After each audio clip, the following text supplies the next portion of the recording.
उद्घाटक माझे गुरुवर्य आदरणीय डॉक्टर गोसावी सर,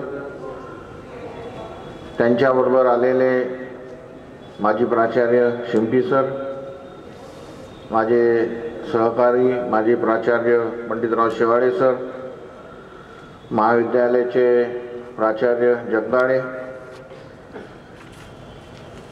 उत्तर महाराष्ट्र विद्यापीठाचे विद्यार्थी कल्याण मंडळाचे संचालक आणि परीक्षक म्हणून आपल्याला लाभलेले प्राध्यापक विलास चव्हाण सर,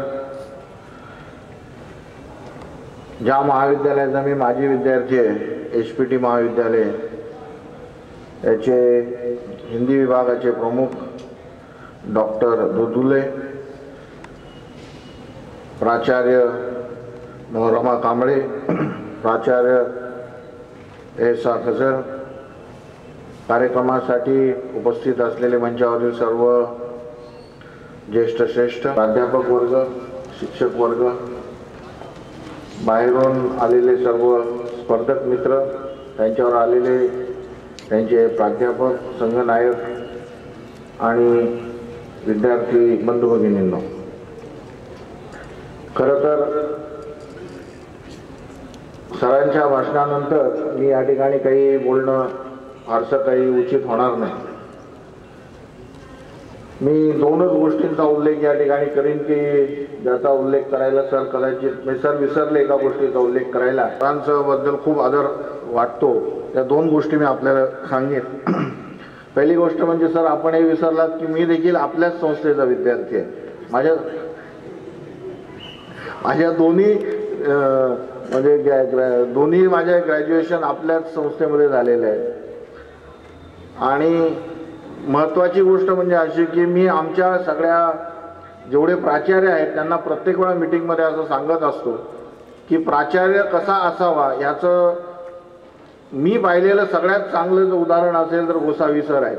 आणि म्हणून आपण सर्वांनी गोसावी सरांनी कशा पद्धतीने समाजात वावरतात, कशा पद्धतीने राहतात, वागतात, बोलतात, त्यांच्या सगळ्या गोष्टी आपण शिका आणि त्यांच्या पद्धतीने चांगलं वागायचा, चांगलं शिक्षक होण्याचा, चांगलं प्राचार्य होण्याचा.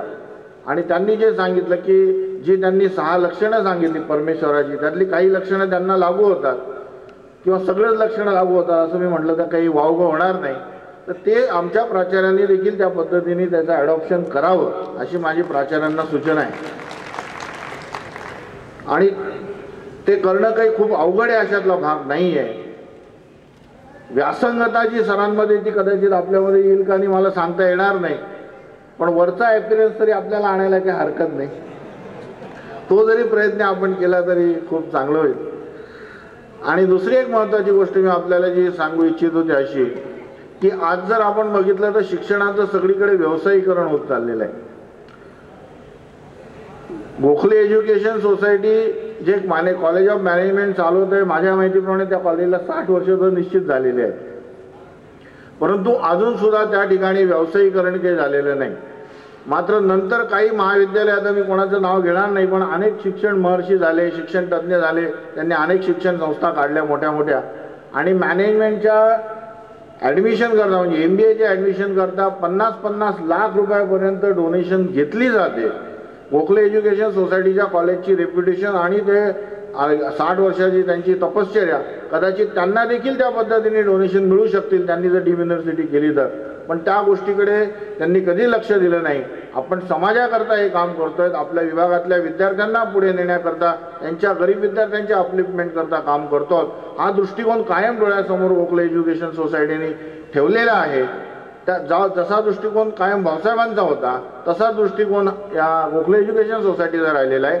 आणि गोखले एज्युकेशन सोसायटीची जी काही भरभराट गेल्या 5-50 वर्षामध्ये झालेली आहे ती माझ्या माहितीप्रमाणे 90% तरी त्याचं श्रेय गोसावी सरांनाच जातं, दुसरं अन्य कोणालाही जात नाही. असं जर मी सांगितलं तर तेही काही वावगं ठरणार नाही. तर ह्या दोन जे गुण सरांचे आहेत त्यांनी जे या ठिकाणी आपल्याला सांगितले नाही, जे मला माहीत होते ते मी आपल्याला सांगितले, त्या पद्धतीने आपण देखील सर्वजण काम करूया. त्यांनी विद्यार्थ्यांना खूप चांगलं मार्गदर्शन केलेलं आहे.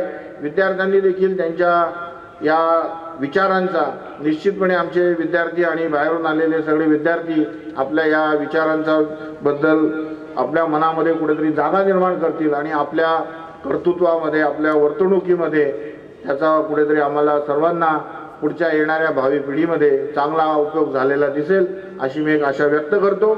जे सगळे स्पर्धक आलेले आहेत त्या सगळ्यांना मनपूर्वक शुभेच्छा देतो आणि माझे 2 शब्द संपवतो. जय हिंद, जय महाराष्ट्र. आदरणीय दादासाहेबांनी जे मार्गदर्शन केलेलं आहे त्याबद्दल आम्ही महाविद्यालयाच्या वतीने त्यांचे आभारी आहोत.